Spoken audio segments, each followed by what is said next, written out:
A little over 10 years ago, I took a public speaking class in my local community college, so I'm sure this is going to be a walk in the park, right? So 6 months ago, I had the great honor to speak about Mark on his wedding day, the best day of his life. Today, I have the honor to speak about him again on the worst day of mine. At Mark and Amy's wedding, I may have been the best man by title bestowed upon me on Mark, but Mark was the best man by character. No one could come close. I always told Mark that that would be the last time I would stand up in a group of strange people and say nice things about him. But there are so many nice things to say. There's literally too many words that you can use. There's happy words and sad words. I can think of several swear words. But I'm just going to use just 3 words. The first word I'd use to describe Mark is tired. Mark loved to sleep. He's the kind of guy who couldn't wait to get out of bed in the morning, only to find himself napping on the couch immediately after. When we traveled to Ireland, we must have visited over 20 pubs and bars, and I swear Mark managed to sleep in every single one of them. It doesn't matter if there was a live band, someone dancing the Irish jig, Mark would be front and center, head back, eyes closed, mouth open. I'm not actually sure how much of that beautiful country he saw from behind his eyelids. There's even an eyewitness account that was corroborated of Mark snoozing in his patrol car in the parking lot of a station after a long shift. Sorry, buddy. Mark was tired. Mark was tired of the political discourse in this country, and specifically this state, which created and continues to create such unnecessary division. His words. Mark was tired of the constant asinine legislation making his job nearly impossible to do safely and effectively. His words. And Mark was tired because despite all that, he worked until he was physically and mentally exhausted doing what he loved by serving people he didn't know. Mark, I know that as your body will be eternally laid to rest, your spirit will always be searching for the nearest couch. The second word I'd use to describe Mark is hungry. Man, Mark loved to eat. Didn't matter where or when or what, Mark was always down for food. Every morning before a fishing trip, Mark would send the same text to me saying he was stopping at Adalberto's for a breakfast burrito and asked me if I wanted anything. Then we'd stop at the gas station, but not because our boat needed gas, but because Mark needed snacks. And then, even then, if the fish weren't biting that day, Mark definitely would be eating.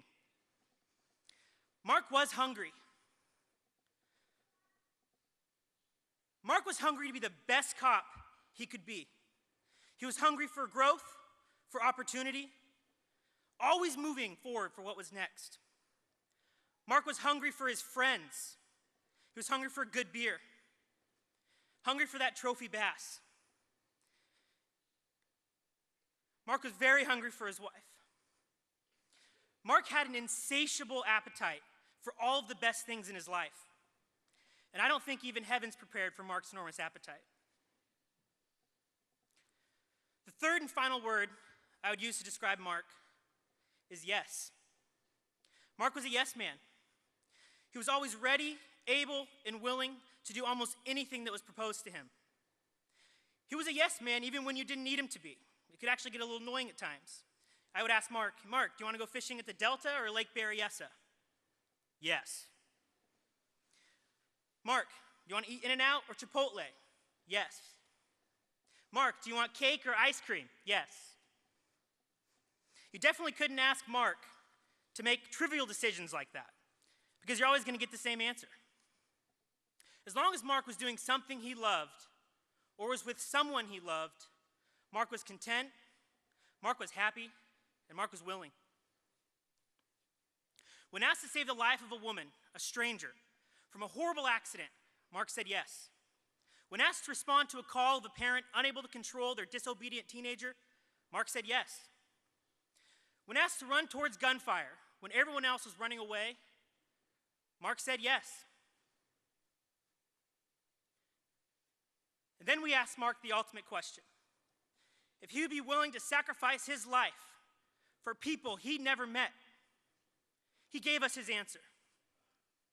That is a love and a selflessness on a level that very few of us will ever be able to understand.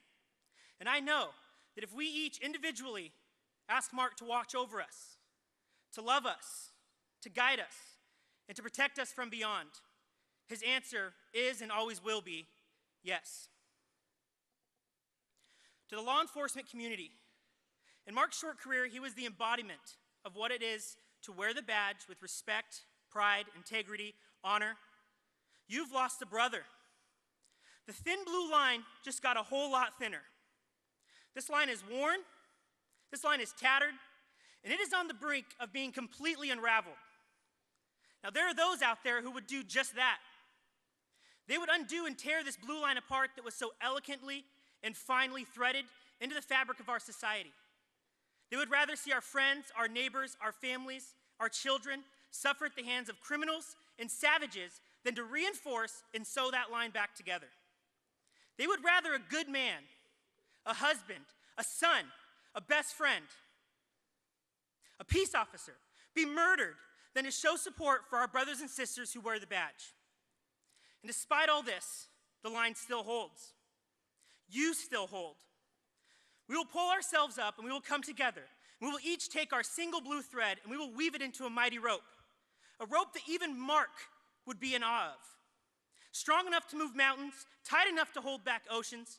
And when one strand fails, we will sew in 10 more. Our thin blue line will be thin no more. It will never fail, it will never give up, and it will never be broken. Mark, I know you're happy in heaven, mostly because that's the only place where you can outfish me. But I can't imagine the heavenly rivers and streams you're casting your line into.